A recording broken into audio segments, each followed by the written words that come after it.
Shalom, Bapak Ibu Jemaat GKI Klasi Solo yang dikasihi Tuhan Yesus Kristus. Salam sejahtera untuk kita semua. Saya mengajak kita untuk merenungkan firman Tuhan dalam Renungan Bina Iman GKI Klasi Solo hari Selasa tanggal 11 Maret tahun 2025. Firman Tuhan yang kita baca terambil dari Alkitab Perjanjian Lama, yaitu Kitab Hakim-Hakim pasal 3 ayat 31. Namun sebelum kita merenungkan firman Tuhan ini, mari kita berdoa memohon bimbingan Roh Kudus. Kita berdoa. Terpujilah Engkau ya Allah, sumber hidup kami. Saat ini kami hendak menerima makanan rohani melalui firman-Mu. Pimpin kami dengan Roh Kudus-Mu ya Tuhan, agar kami boleh mengerti kehendak-Mu yang kami baca dan renungkan melalui firman Tuhan ini. Karena itu berfirmanlah ya Allah, karena kami telah siap mendengar dan melakukan kehendak-Mu. Di dalam nama Tuhan Yesus, firman yang hidup, kami berdoa. Amin.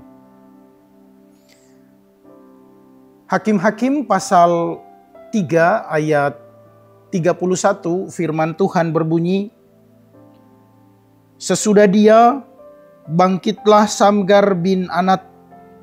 Ia menewaskan orang Filistin dengan tongkat penghalau lembu, 600 orang banyaknya. Demikianlah ia juga menyelamatkan orang Israel. Demikianlah firman Tuhan. Bapak Ibu yang terkasih, jika kita memperhatikan bacaan ini, maka hanya satu ayat di dalam Alkitab yang berbicara tentang tokoh Samgar. Samgar adalah seorang hakim yang dipilih Tuhan untuk memimpin bangsa Israel ketika mereka masuk ke tanah Kanaan. Setelah Otniel, Ehud, barulah Samgar. Kisah Samgar kita hanya tahu satu ayat di dalam Alkitab. Walaupun hanya satu ayat dalam Alkitab, namun mari kita memperhatikan kisahnya begitu luar biasa. Oleh karena itu saya memilih ayat ini untuk kita renungkan dalam Renungan Bina Iman GKI Klasi Solo saat ini. Dan tema renungan kita hari ini adalah hidup dalam tangan Tuhan. Bapak Ibu yang terkasih, hal yang pertama yang kita perhatikan dari bacaan ini adalah arti nama Samgar. Samgar artinya alat perang atau gadah. Hal ini mau menyatakan kepada kita bahwa alat perang selalu ada di dalam tangan sang pahlawan atau panglima perang. Alat perang hanyalah alat biasa ketika alat itu tidak diletakkan di dalam tangan sang pahlawan atau panglima perang. Karena itu nama Samgar yang adalah alat perang itu, dia yakin bahwa ketika hidupnya di dalam tangan Tuhan, maka Tuhan yang adalah panglima perang itu akan memakai Samgar untuk melakukan hal-hal yang besar. Dan oleh karena itu di dalam bacaan ini kita lihat bahwa walaupun hanya Samgar seorang diri, namun di dalam tangan Tuhan, di dalam tangan Allah, dia dapat mengalahkan 600 tentara Filistin. Ini bukti bahwa jika hidup kita di dalam tangan Tuhan, maka Tuhan akan memakai kita untuk melakukan perkara yang besar. Mungkin bagi kita hal itu tidak mungkin, namun bagi Tuhan tidak ada yang mustahil. Yang kedua, ketika hidup di dalam tangan Tuhan, maka serahkanlah hidup seluruhnya kepadanya untuk dipakai Tuhan. Di tangan Samgar hanya satu buah tongkat, yaitu tongkat yang setiap hari dipakai untuk menghalau lembu atau yang disebut tongkat penghalau lembu. Mana mungkin Samgar dapat mengalahkan 600 orang tentara dari Filistin yang dengan dilengkapi oleh alat perang yang lengkap. Hal ini tentunya mustahil.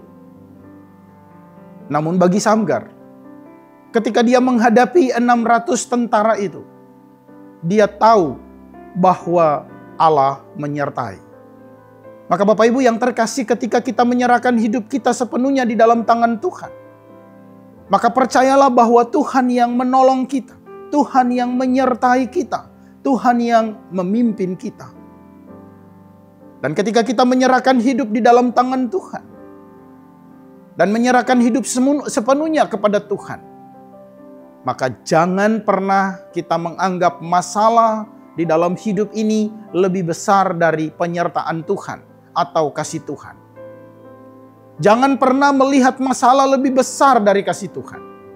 Tetapi pandanglah bahwa Allah lebih dahsyat di dalam kehidupan kita, yang selalu menolong kita ketika kita menyerahkan hidup kita sepenuhnya kepada Tuhan. Yang ketiga adalah Samgar dipakai Tuhan untuk menyelamatkan umat Israel. Mungkin bagi orang lain berpikir bahwa untuk apa Samgar seorang diri melawan 600 tentara Filistin hanya dengan satu buah tongkat penghalau lembu. Mustahil. Dan mungkin bagi kita lebih bagus kita lari menyelamatkan diri, karena tentunya tidak mungkin, tidak masuk akal kalau hanya satu alat tongkat itu kita dapat mengalahkan 600 orang.